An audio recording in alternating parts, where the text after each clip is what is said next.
The debauchery and disturbing life of King Henry VIII may have led to his death. What really went on in Henry VIII's bedroom? Henry VIII, son of Henry VII, was the second monarch of England and reigned during the 16th century. He was the second king in the Tudor dynasty.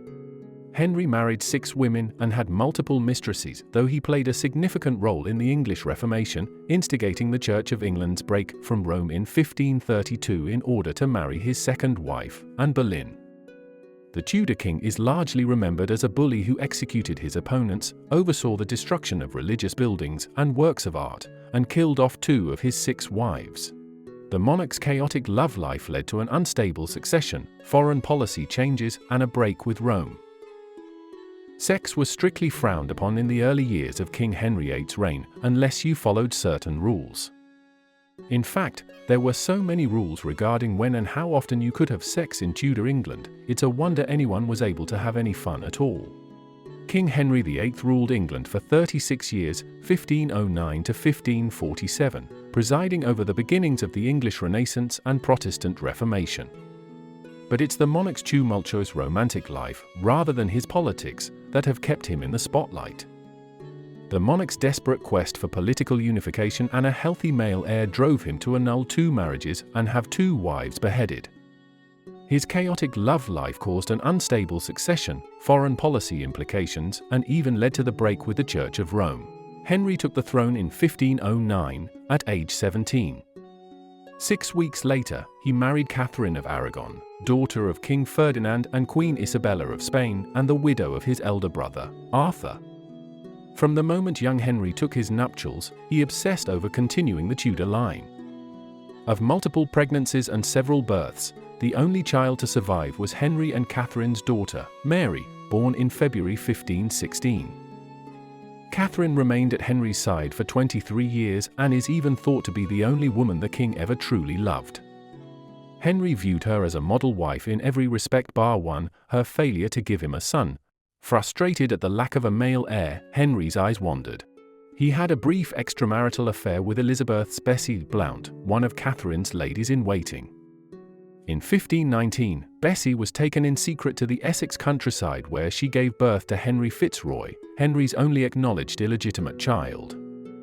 By the 1520s, Henry had developed a fondness for Anne Boleyn, another lady-in-waiting to the Queen, and eventually sought the Pope's approval for an annulment. He argued that his marriage to Catherine was invalid because her marriage to his brother Arthur had been consummated, but she always contested this.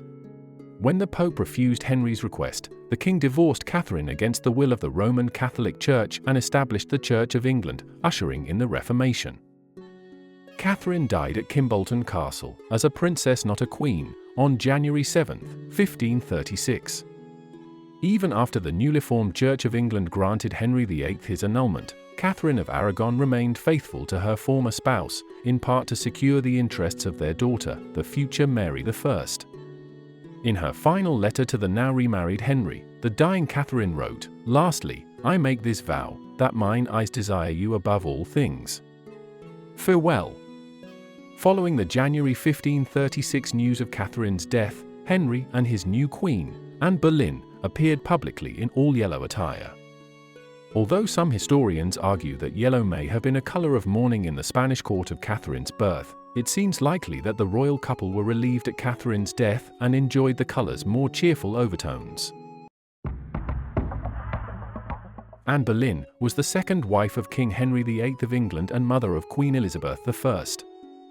The events surrounding the annulment of Henry's marriage to his first wife, Catherine of Aragon, and his marriage to Anne led him to break with the Roman Catholic Church and brought about the English Reformation.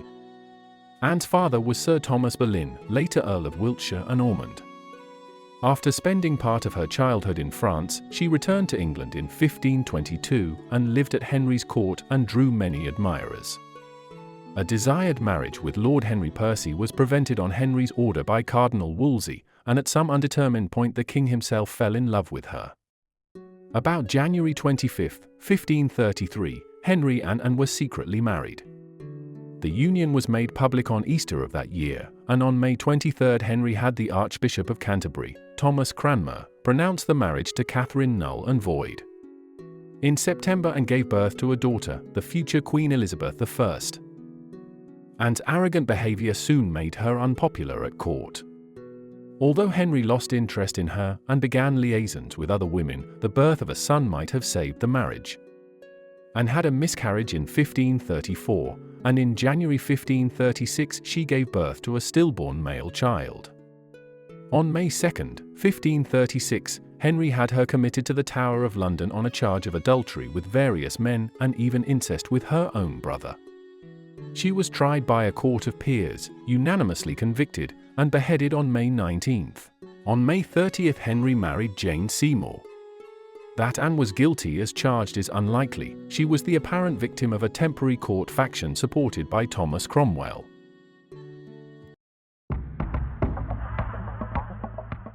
Days after Anne's execution, Henry married his third wife, Jane Seymour.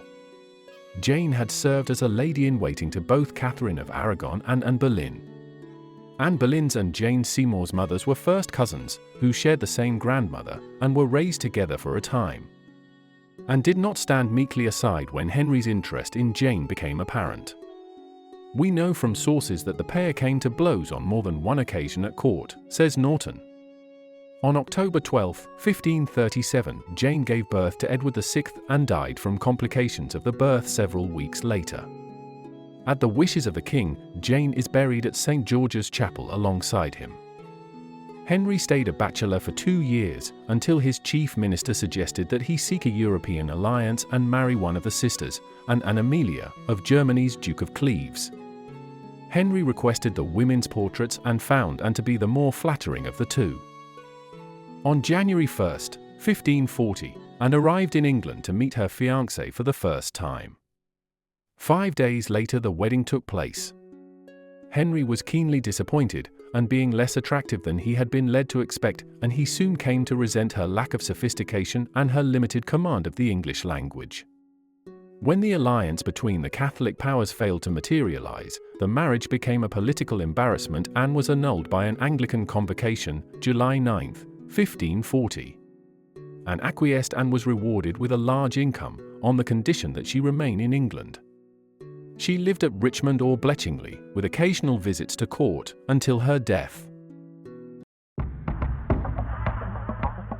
Next in line to marry King Henry VIII was Catherine Howard, maid of honour to Anne of Cleves.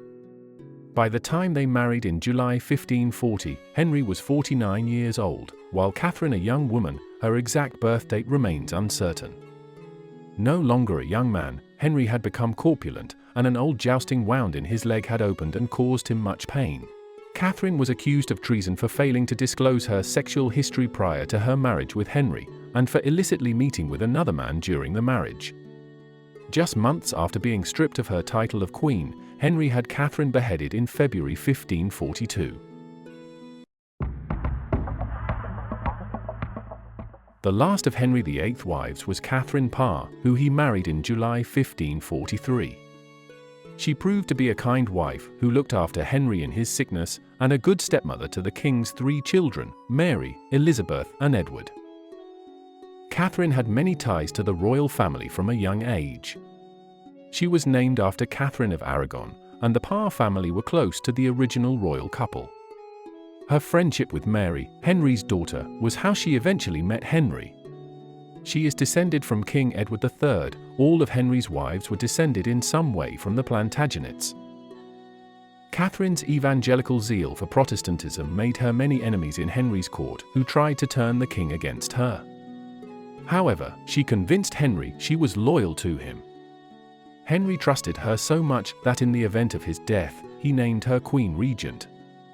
The king died at 55 in January 1547. Though remembered as one of Henry's wives, Catherine has her place in history. With 4 husbands, Catherine Parr is England's most married queen. She was also an important patron of letters and the arts, as well as being the first woman to be published under her own name. She was a key early influence on her stepdaughter Elizabeth I. Henry VIII, the King of England, died due to a combination of various health issues and complications. Although the exact details of his ailments and cause of death remain uncertain, Historical accounts and medical records show that he might have died as a result of the injury he suffered. Because of this injury, his personality, weight, and overall health changed drastically, to a point of no return. While the exact cause of death has never been determined, doctors believe that his eventual obesity, caused by an inability to exercise, contributed to the death of the king. The obesity could have led to several strokes in his final hours. The most acute reason for his actual death might be a stroke. In the last couple of hours before his death, Henry suddenly wasn't able to talk anymore. Not long after he lost his speaking abilities, he died. For this reason, some argue that multiple strokes in his final hours were the reason for his death. Already in December, Henry was clearly ill and was advised to rest. Regardlessly, he carried on doing his state business. Because he assumed he wasn't in any danger, he also didn't think he would need a doctor to examine his condition.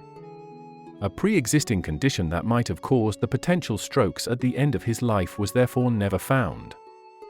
Henry died at the age of 55 years and 7 months. He had ruled England and Wales with a mailed fist for 37 years and 281 days. The Tudor dynasty would continue, though the succession was fragile, with no insurance of a spare male heir, as Henry VIII himself had been. Nonetheless, after 2 wives divorced, 2 more executed, another dying after childbirth, and a terrible litany of stillbirths, miscarriages, and postnatal deaths of his progeny, it was something of a miracle that the Tudor line lived on.